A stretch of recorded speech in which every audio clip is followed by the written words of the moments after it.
Salut, salut, ça va la team Sawyer? J'espère que vous allez tous bien.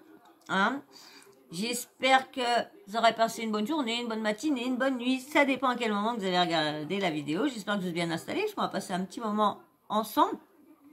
Je voudrais vous parler du présumé jeu. Nouveau, non, pas présumé jeu, on va dire plutôt présumé nouvelle télé-réalité qui risquerait de venir ici. Il y a le grand, on va dire grand connaisseur, le grand concepteur de grandes télé-réalités comme Big Brother et tout ça, du coup qui est devenu le loft chez nous, Secret Story, des idées d'enfermement. Et là c'est une idée, 40 personnes enfermées dans une big baraque, hein, enfermement. Mais là, ça serait pas un mois, ça serait pas 2 mois, ça serait pas 3 mois, ça serait pas 4 mois, ça serait pas 5 mois, ni 6, mais 12 mois.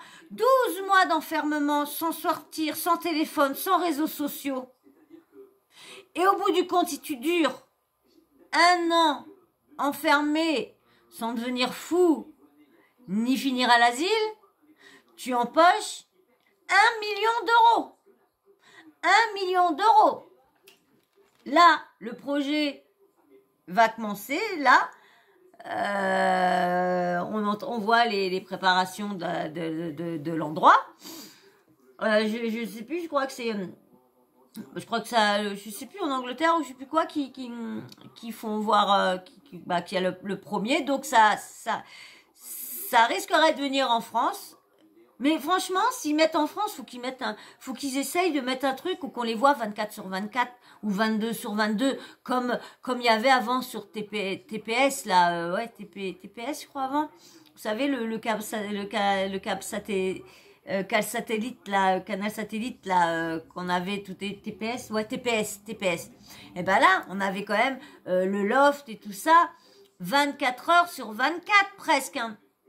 Ou plus 20, ou 22 heures sur 24, je crois, parce qu'ils avaient 2 heures de temps où on voyait rien. Parce que franchement, si on voit par bride, par prime une fois, ça va être barbant. Faut vraiment qu'ils fassent des trucs où qu'on les voie assez longtemps. Moi, je dis un 22/24 et qu'on puisse les voir 24/24, avoir les caméras, on s'abonne et on peut les voir. Ça, franchement, ça serait trop bien. Mais bon, bien sûr, ils vont vouloir avoir du monde devant la télé. Donc, vous allez voir, comme il dit Benjamin, qu'il n'y aura pas de réseau, pas de télé, pas de réseau, pas de téléphone, rien. Donc du coup, les gens seront obligés, s'ils veulent le voir, seront obligés de revenir à la télé. Moi, je suis impatiente de le voir. Moi, comme je vous dis, j'adore la télé-réalité. Je sais qu'il y en a, ça va pas vous intéresser, mais il y en a quand même beaucoup qui ont apprécié le loft, je pense, de la team. Hein, je pense qu'il y en a beaucoup qui ont apprécié les premiers lofts. Après, la télé-réalité de maintenant, ça n'a rien à voir des lofts. Hein. Loft, c'était vraiment enfermé. T'étais enfermé, t'avais tous les murs, en plus t'es sous un toit et tout ça, t'es fermé, tu pouvais pas te barrer, tu vas pas faire en boîte de nuit le soir, en Java par-ci la journée, faire ci par-là, voir du monde. Non, enfermé, et pendant 1 année, 40 personnes enfermées pour gagner 1 million d'euros. Je vais vous faire écouter, Benjamin Castaldi, qui explique que le concepteur de Endemol, s'il s'appelle Moll, le gars, John DeMol, voilà, John DeMol, le créateur de Big Brother. La nouvelle idée d'émission folle de John DeMol. Allez, je vous mets ce qu'ils vont, comme d'hab, hein, on va couper. Mais avant, j'espère que tu vas aller t'abonner, hein, tu vas faire partie de la team, et puis like en même temps, hein, ça serait cool pour me donner un peu de motivation, pour m'encourager. Allez, c'est parti. Ils se succèdent, le besoin de se couper de tout est plus grand que jamais. Dans la nouvelle émission de télé-réalité Injarvenge 11, c'est ce que vont faire ces 40 participants. Leur monde va se réduire, mais le prix de la victoire est très grand. 1 million d'euros est en jeu. Tout ce que les participants doivent faire pour avoir une chance de gagner ce prix est de rester dans la partie. Cela signifie faire équipe, négocier et participer au plus long jeu télévisé de tous les temps. Ces 40 participants disposeront seulement du strict nécessaire. À la fin de l'année, seul le gagnant pourra repartir avec le pactole. Chaque élimination diminuera le groupe, mais la chance de remporter l'énorme cagnotte à la fin augmente jusqu'à 1 million d'euros. Mais ce gain vous coûtera une année de votre vie, une année sans contact avec le monde extérieur. Mais qu'est-ce qu'une année de votre vie? Ça peut être bien, franchement. Ça peut être bien, ça fait revenir comme le moment du loft. Moi, je me dis que ça peut être pas mal. Hein. Après, comme je vous dis, faut pas non plus que ça soit plan-plan, qu'ils soient toujours devant le canapé avec leur couette, être là comme ça, regardez s'il y a un jour de flotte, regardez comme ça, être là. Non, faut vraiment faut que ça bouge, faut qu'il y a... Et c'est vrai que quand tu me diras, dans Love Story, il y avait des soirées, il y avait plus d'embrouilles que de jeux. J'ai laissé vraiment bon, il leur donnait quand même des petits jeux quand même pour pouvoir qu'ils s'ennuient pas, mais ils s'ennuyaient pas mal. Hein. C'est Secret Story, plus qu'il y a eu plus de jeux, plus de trucs, plus de... Après, à voir. Hein, Tentez de devenir millionnaire. Si vous êtes prêt à tout laisser derrière vous pendant un an, alors inscrivez-vous dès maintenant. Alors, John de Mol, pour ceux qui ne connaissent pas, c'est l'inventeur de la télé-réalité. C'était le tout premier, c'était le commencement, c'était Big Brother. Après, c'est devenu en France et dans tous les pays. Mais Big Brother, ça a été trash, je crois, cette télé-réalité là. Je crois Big Brother. Moi, j'avais toujours rêvé d'essayer de voir cette télé-réalité là, mais j'avais jamais réussi à la voir. Alors, imagine quand Love Story après est sorti, t'es tous fous. Du monde, ça s'appelait d'abord Love Story, puis Secret Story, qui est une version un peu remasterisée avec des secrets, et puis Endemol a vendu sa société Endemol. Enfin, c'était John de Mol, Endemol était vendu, et maintenant ça appartient au groupe dans lequel les séries doivent. Et ensuite, il a créé une autre boîte de production qui s'appelle Talpa, et il a créé The Voice, notamment, qui a été ensuite vendu à ITV. C'est-à-dire que le gars, en fait, il fait l'euro million tous les mois, lui. Mais c'est le père de la télé-réalité. C'est incroyable. Alors, les idées qui fusent, hein, t'en as des créateurs, mais... ça fuse, ils ont des idées, tac, mais bon, encore ça, on va dire, c'est une idée mâchouillée, parce que ça a été déjà dans un concept déjà avant, donc que vous y croyez? Oui, non, oui, non. Alors oui. Moi, j'y crois à fond. Il y a eu plusieurs grandes époques de télé-réalité. Il y a eu le Loft, les télé-réalités d'enfermement. Ensuite, il y a eu les télé-réalités comme Les Anges, La Villa des Cœurs Brisés aujourd'hui qui marche plus du tout. Et là, je me demande si c'est pas ça la nouvelle forme de télé-réalité. Parce que la force du Loft et de Secret Story, c'était quand même l'expérience sociale d'enfermer des gens de milieux et d'horizons complètement différents. Et donc, ça donnait des rapprochements, des clashs, des histoires complètement inédites, parce que le fait d'être enfermé, ça change profondément le comportement des gens. Là, je trouve qu'en plus, à l'heure, effectivement, où il y a le coronavirus, où on est toujours inondé d'informations, de couper les gens du monde complètement pendant un an, ça peut donner une vraie expérience sociale. Donc moi, j'y crois à fond. Il faut juste qu'ils mettent les moyens si ça arrive en France. Ah ouais, faut vraiment qu'ils mettent les moyens, parce que comme je dis, hein, faut pas que les gens s'endorment dessus, hein, parce qu'autrement, c'est mort. Faut vraiment qu'il y aille. Et puis comme je disais aussi, il faut vraiment que ce soit des nouvelles têtes. Faut surtout pas qu'ils mettent des têtes qu'on connaît dedans. Surtout pas. Pas se tromper dans le casting. Surtout pas. Et ils vont les mettre. Et sachez que comme ils seront coupés du monde, pas de téléphone, pas de réseau, c'est-à-dire que pour voir le programme, on n'aura qu'une seule solution, c'est d'aller devant sa télé. C'est ça. Donc c'est pas impossible que les gens reviennent à la télé pour voir ce programme. Mais Nicolas n'est pas d'accord. Pernikov. Alors moi, je pense que le monde a changé et que autant on trouvera 40 personnes qui veulent bien s'enfermer pendant un an, autant on ne trouvera pas les téléspectateurs pour regarder ce genre d'émission. Je pense que ce genre de télé-réalité, je pense qu'on va au bout du bout et que les gens ne sont plus prêts à regarder ce genre de programme. Maintenant, je suis peut-être totalement dépassé par les événements, mais quand je vois ce genre de choses, que 40 personnes pour 1 million d'euros pourraient se foutre... Franchement, moi aussi, hein. Moi, je sais que je regarderais, Mais comme je dis, moi, je suis une petite minorité peut-être qui regardera. Donc, est-ce que ça va faire... Déjà, on verra bien. Là, je crois que je sais plus où que c'est, mais on verra bien comment que ça fonctionne à l'étranger déjà. Déjà, si à l'étranger, déjà, c'est super bien accueilli. Mais bon, déjà en Espagne aussi, les télé-réalités sont mieux accueillis. Et à Secret Story, quand même, qui fait pas mal là, en Espagne, que nous. C'est vrai que nous, en France, bah, il y a tellement de scandales autour de la télé-réalité, plus de vérité, que du fake, que du mensonge, que du surjoué, que du scénarisé, que des personnes qui ont des lourds bagages en dehors de la télé-réalité. Donc tout ça a quand même bien entaché la télé-réalité. Hein. Donc déjà, pas mettre des personnes... faut faire un bon casting. Du monde, de leur famille, pour gagner 1 million d'euros, parce que ils vont devenir fous, ils vont devenir dingues enfermés comme ça pendant un an. Non, mais surtout, John Noble ne fait qu'appliquer à la réalité les codes de la fiction. Parce qu'au final, le plus important, c'est de raconter une belle histoire sur un an avec son lot de rebondissements. Et je pense que si l'histoire est bonne, si les candidats sont suffisamment identifiés, ça peut vraiment cartonner. C'est la nouvelle génération, le 3.0 de la télé-réalité. Alors on va demander à la papesse de... Le 3.0, la papesse. Vous savez, c'est qui l'appelle la papesse? C'est Magali Berda. Bah oui. Mais bon, elle c'est pas la papesse, parce que c'est pas elle la créatrice des télé-réalités. Elle est juste un personnage qui est dans la principale de la télé-réalité. Voilà, juste parce qu'elle est agent des candidats de télé-réalité qu'elle côtoie. Et juste parce qu'elle elle est directrice d'agence dans le fake Prince et Princesse. Donc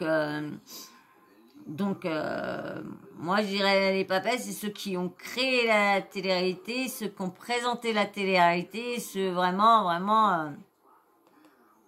La télé-réalité d'aujourd'hui, la reine de la télé-réalité, des influenceurs et de tout ce qui tourne autour. Magali Berda, bonsoir. Déjà, bonsoir, enchantée. Nicolas, vous vous rendez compte de ce que vous dites? J'écoute avec impatience. Rien dit de grave. Quel mépris pour la télé-réalité systématique. Mais non.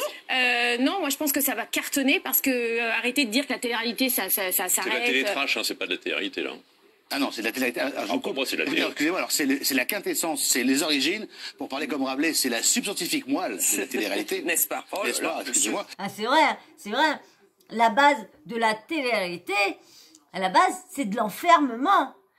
C'est pas d'aller s'amuser à Saint-Tropez, à Cannes, rentrer dans la villa, ressortir, aller faire une pool party ou non, là c'est vraiment, on revient aux sources. C'est à l'origine, c'est ça, c'est coupé du monde, enfermé. Effectivement, c'est l'enfermement, c'est ce qu'on appelle la télé-réalité de conteneur. Ouais. Donc je pense que ça peut... Conteneur, je pense que ça peut déshumanisé. Je pense que ça peut marcher. Vous ne laissez pas parler la papesse? Non. Allez, non, je rigole. Non, mais en fait, je pense que ça va cartonner parce qu'effectivement, c'est un concept que... Enfin, je pense que ça manque, effectivement, ce système d'enfermement, de voir un petit peu les gens. Voilà, ça les pousse un petit peu à bout. On sait qu'ils vont être ensemble. Et comme je vous dis, si ils s'amusent à mettre des personnes, des candidats de télé-réalité qu'on connaît bien là, ça marchera pas. Ça marchera pas. Il faut du nouveau, du sang neuf. Il faut du sang neuf. Si on a du refoulé, moi déjà je regarderai juste pour la curiosité, mais je les regarderai pas, ces gens-là, enfermés pendant 40 jours lorsque on les voit toujours sur les réseaux sociaux, on regarde leur fausse vie H24. Donc faut vraiment il faut un casting qui mette vraiment du nouveau visage. Vraiment des nouveaux visages. Ça va faire ressortir plein d'émotions, plein de trucs. Donc oui, on a envie. Après, ça marche toujours la télé-réalité parce que les gens, ils ont envie de voir, c'est du divertissement. Ça marche un peu moins. Non, c'est pas vrai parce qu'aujourd'hui, alors c'est pas le même contexte. Vous comparez la télé-réalité toujours à il y a 10 ans les scores de Secret Story ou de Love Story que vous avez présenté. Mais en soi, lancement 5 millions. Non mais d'accord, mais à l'époque il y avait combien de chaînes par rapport? Non mais à l'époque il y avait combien de chaînes par rapport? C'est vrai, à l'époque tout était là Et maintenant, tout commence là. Parce que il y a les réseaux sociaux, il y a plein de personnes qui font regardez comme moi, qui font des chaînes de divertissement, qui font des émissions. Regardez Nabil, regardez Aja. Ils font quand même des émissions avec des chroniqueurs. Donc, qui interpellent plus les jeunes de maintenant que la télé, j'ai l'impression, elle interpelle plus les personnes d'un certain âge maintenant. Mais même ce que je dis, même maintenant, les personnes qui ont été habituées au réseau ou quoi que ce soit, sont sur les réseaux. Comme je parlais avec ma mère et tout ça. J'ai dit, n'empêche, nous, notre génération, quand on sera à la maison de retraite, ça sera pas avec les télés et tout là. Nous, on sera là avec nos écrans. Ça va, on dirait. Alors, tu me vois bien là. Hein? Je vais faire aujourd'hui une émission. Mais ça fait très long. Non, mais c'est vrai. Ça va être, nous, on sera, quand on sera là, à l'EHPAD, on sera avec nos portables, on sera avec nos iPads, avec nos PC, on sera peut-être moins avec la télé. Je riais, je disais ça à la mère, il y avait ma tante, on rigolait avec ça. Par rapport à aujourd'hui. 6. Voilà. Et aujourd'hui, il y en a beaucoup plus. Il y en a 23. Aujourd'hui, il y a les réseaux sociaux. Aujourd'hui, il y a plus de trucs. Non, mais justement, il n'y aura pas les réseaux ne pourront pas, les réseaux ne seront pas en soutien du programme. Donc les gens vont aller devant la télé. Mais c'est ça qui est bien. Mais ça cartonnera toujours et on le voit aujourd'hui avec le succès des candidats. Est-ce qu'il y en a des gens qui vont laisser les réseaux sociaux pour aller se remettre sur la télé? Peut-être pour aller regarder en replay ou quoi que ce soit. Mais je dis, s'ils veulent, il va falloir qu'ils mettent un truc qu'on les voie vraiment plus souvent que de les voir 1 heure par semaine et quelques 15 minutes s'il y a une quotidienne comme il y avait avant. La télé-réalité, vous avez beau dire ce que vous voulez. Je sais que voilà, il y en a certains qui n'aiment pas, qui méprisent, qui critiquent. Mais en attendant, le succès est là. Ces candidats, quand ils sortent d'émissions, sont des gens qui sont tout de suite reconnus, connus, avec une base de followers énorme. Mais ça veut dire ce que tu veux, mais en attendant. J'ai rien dit. Alors, ils sont là. Non, mais vous croyez où? Non, mais Bernard. C'est au PMU du coin, là. Mais j'ai rien dit. Il a lâché la rampe. Déjà, j'étais choqué parce que j'adore Magali, mais quand elle dit que ça manque ce genre d'émission, ça manque pas du tout. Mais à toi, non. Mais à certaines personnes. Laissez parler Bernard. C'est comme je vous disais tout à l'heure. Moi, j'ai des personnes qui n'aiment pas la télé-réalité. Que là, la nouvelle émission, ils s'en foutent complètement. Ils vont pas aller s'amuser. S'ils sont sur les réseaux, ils vont rester sur les réseaux. Ils vont pas aller s'amuser pour aller regarder la télé-réalité s'ils ont pas aimé ça. Des personnes comme moi qui aiment ça, qui a toujours regardé, oui. Des personnes qui sont curieuses, oui. Des personnes dont c'est le métier qui critiquent, qui font des chroniques sur ça, oui. Mais autrement, comme je dis, il y aura un public. Il y aura un public, mais est-ce qu'il y aura un gros public? J'ai peur. Ça a quand même beaucoup descendu la télé-réalité quand même.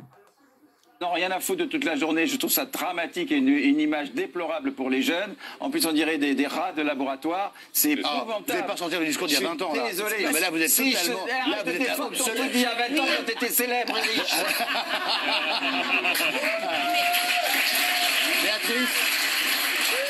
Béatrice.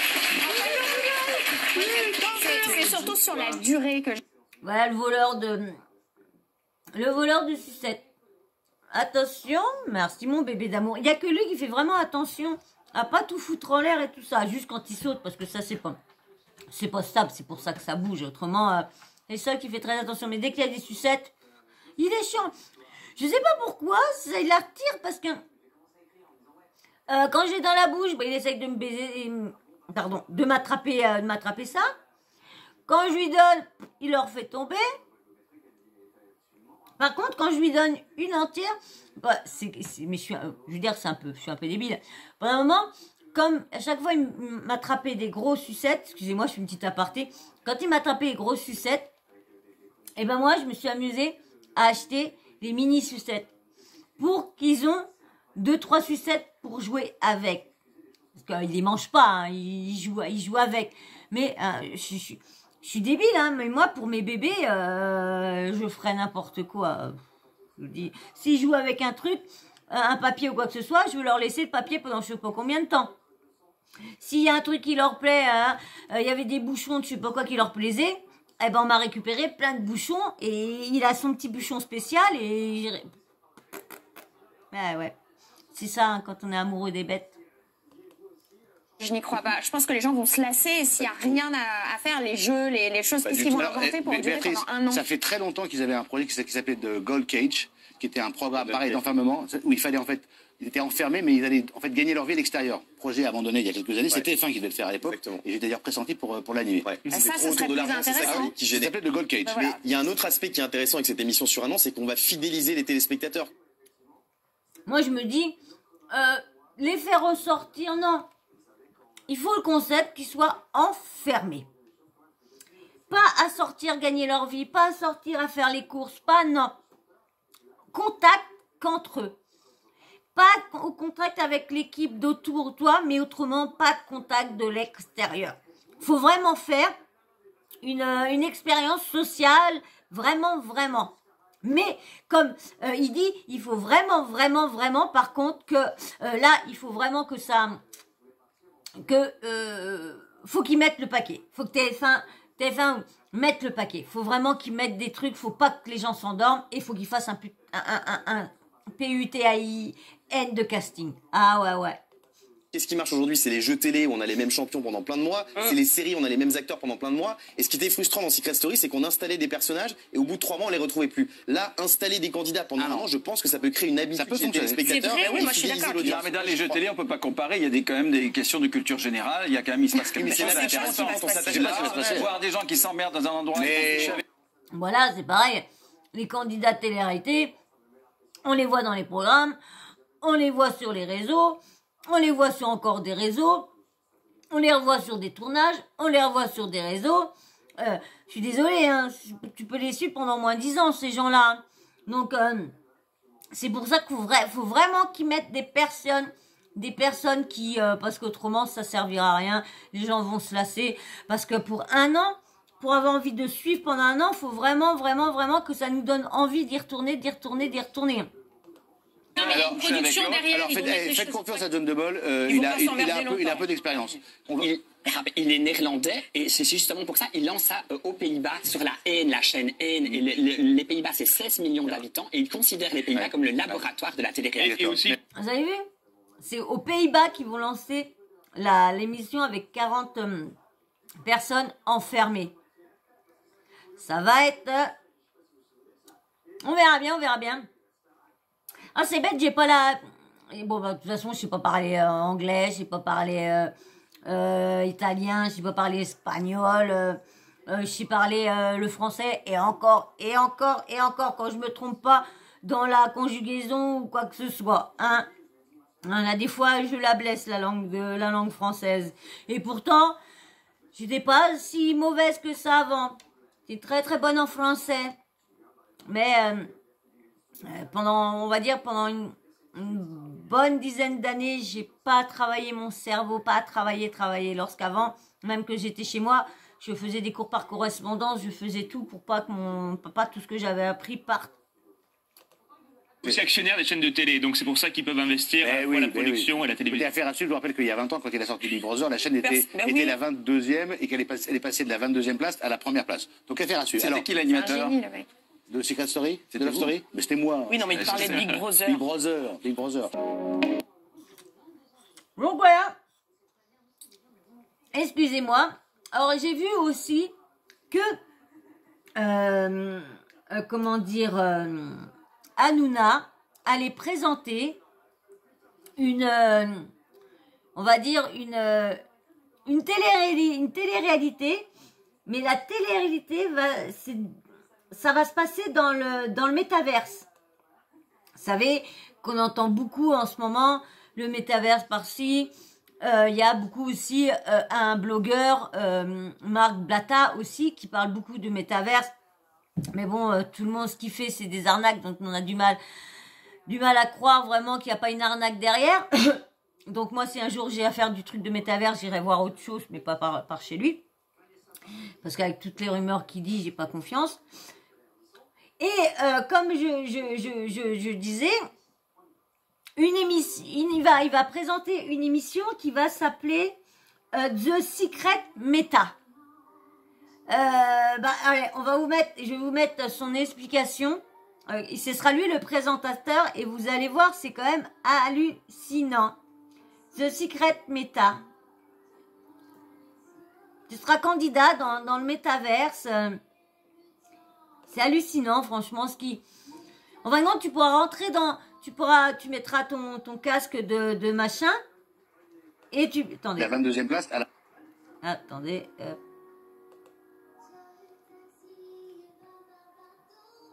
Je vous rappelle qu'il y a 20 ans, quand elle a sorti Big Brother, la chaîne était la 22e et qu'elle est passée de la 22e place à la première place. Donc affaire à suivre. C'est avec qui l'animateur de Secret Story? C'était Love Story? Mais c'était moi. Oui, non, mais il parlait de Big Brother.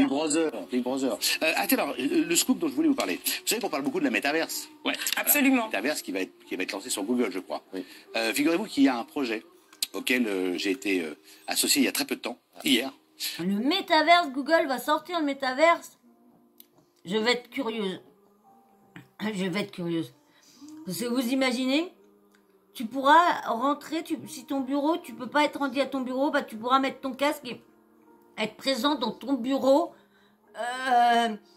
C'est hallucinant. J'avais vu un film comme ça. Ils vivaient tous avec des casques et ils avaient une double vie, ils avaient leur avatar et tout ça. Et dans la vraie vie, ils savaient pas qui c'était. Ils pouvaient se croiser sans savoir que c'était lui qui faisait, admettons, cette personne-là, un tel. Et franchement, c'est hallucinant. Ah oui, c'est vraiment. Et il va y avoir un lancement de métaverse avec des candidats de télé-réalité totalement virtuels, oui, absolument, où chacun aura son avatar. Et voilà, c'est le logo. Là, c'est de Secret Meta. Alors, on peut expliquer le métaverse pour les gens. Alors, métaverse, c'est du virtuel. Oui. En fait, tout le contexte est virtuel. Les candidats. Vous avez vu des candidats de télé-réalité qui vont aller dedans. Donc, ça sera pas encore des nouvelles têtes. Ils reprennent du réchauffé pour faire du nouveau. Et ça m'énerve. Les candidats parlent avec leur voix, mais sont numérisés, sont des avatars. Moi, je pourrais apparaître, par exemple, très grand, très mince, très beau. Voilà. Non, mais c'est vrai. Et en fait, chacun pourrait apparaître comme il a envie d'apparaître. C'est-à-dire qu'il pourrait y avoir un candidat qui par exemple, Daniel Moreau, pourrait être dans le programme en bimbo, avec des ins comme ça, blonde, âgée de 20 ans. On ne saurait pas que derrière, il y a Daniel Moreau. C'est ça. Et ça va être un truc de dingue. Ça va être lancé. Ah bah moi, c'est sûr que mon avatar, ça sera un mec. Ça, c'est sûr que je ne serai pas un avatar avec des gros ins, des grosses fesses, non, ça c'est sûr que je serai un mec. Hein. Bien stylé, bien. Bon, de toute façon, comme je suis là... Alors, je vous donnerai toutes les informations, mais j'ai d'ores et déjà dit oui pour présenter. Ah oui. Absolument. Mais qui vous a demandé de présenter? Donc c'est sur Je ne peux pas en parler plus. Donc c'est sur C8. Non, c'est de la métaverse, c'est du numérique, c'est du virtuel absolu. Ça n'a rien à... C'est un jeu vidéo. Comme un jeu vidéo. C'est un jeu vidéo. Ce sera Il y a un gros groupe derrière tout ça. Il y a un petit peu un gros groupe. Oui, il y a un petit peu d'oseille. Oui, bah oui, toujours. Vous savez, surtout dans le méta. Le méta, il paraît que c'est l'avenir. Hein. S'il y en a qui peuvent déjà placer dans le métaverse, il paraît que c'est l'avenir. Comme je vous disais, de toute façon, vos enfants, les enfants de vos enfants, ils seront dans des trucs volants, on vivra dans l'espace, il y aura vraiment... parce qu'on sait toujours que les films d'Hollywood, là, Warner Bros, je sais pas quoi, souvent... sont souvent prémonitoires. Hein. Quand on les voit, je sais pas combien d'années avant, on me dit, tiens, vous avez vu un film comme ça, qu'ils avaient fait voir qui s'octroie, et puis top. C'est hallucinant quand même. Hein. Sinon, vous y seriez pas allé? Alors, pas du tout. Pas du tout. D'accord. Je tente l'expérience, et après, je prends l'oseille. Voilà. Donc, excusez-moi. Donc voilà, je voulais vous en parler. Hein. Des nouvelles émissions à peu près. Bon bah, une émission numérique, hein, The Secret Meta. Et puis bien sûr, celle qui va commencer aux Pays-Bas. Là, il y a les castings et qui va venir dans quelques temps en France. On verra bien si ça marche ou ça marche pas. Dites-moi vous en commentaire si vous allez regarder, si juste par curiosité ou parce que ça vous plaît. Est-ce que vous pensez que ça va fonctionner? Est-ce que vous pensez que ça va être un flop ou quoi? Dites-moi tout en commentaire. Et puis bien sûr, si tu es toujours là, eh ben super, merci. Merci parce que c'est grâce à des gens comme toi qui restent jusqu'au bout que moi au moins je suis contente de faire ce travail-là et de causer avec vous. Je suis contente. Alors merci. Mais toi, si tu es encore là mais que tu n'es toujours pas abonné, ça m'étonnerait que il y a aucun, ça m'étonnerait qu'il y ait quelqu'un. Bah voyons, je vais y arriver. Bah je ne pense pas que les personnes qui sont encore là, ce soient des non-abonnés. Je pense plus que c'est des personnes qui sont abonnées, qui me suivent régulièrement, qui regardent vraiment mes vidéos jusqu'au bout et merci à vous. Mais au cas où qu'il y aurait quelques personnes qui seraient toujours là et qui seraient pas abonnées, bah vas-y, abonne-toi, hein, et puis surtout likez en masse, likez. Donc comme je vous ai dit, un petit avis en commentaire. Et puis bien sûr, la petite cloche de notification, vous n'oubliez pas de l'activer. Comme ça, moi, dès que j'ai une nouvelle vidéo en ligne, bah bim, bam, boum, vous recevez une notif de YouTube. Voilà, quand YouTube est décidé, bien sûr, parce qu'en ce moment, ma chaîne est... rame. Donc voilà. Alors là, le petit mot, ça sera... Qu'est-ce qu'on va mettre? Tiens, bah, sucette. Bon, combien de personnes vont regarder cette vidéo en entier? Suspense. Allez, moi je vais vous laisser. Je vous fais d'énormes bisous. Et puis bah, si au cas où il y aurait des nouveaux abonnés entre-temps que je fais mes vidéos, eh bien, bienvenue dans la team Sawyer. Enchantée. Et j'espère pas te décevoir. Voilà. Allez, je vous fais d'énormes bisous. Je vous dis à très vite et merci encore à tous ceux qui like, tous ceux qui commentent. Merci. Et merci à tous ceux qui sont réguliers, qui êtes toujours sur ma chaîne. Merci à vous. Je sais pas comment vous remercier, mais merci du fond du cœur. Franchement, merci. Et je vous fais d'énormes bisous. Qu'à ceux qui sont réguliers, je vous fais d'énormes bisous. Bisous. Et aux autres, bisous. Allez, ciao. Bisous à tout le monde. Bisous.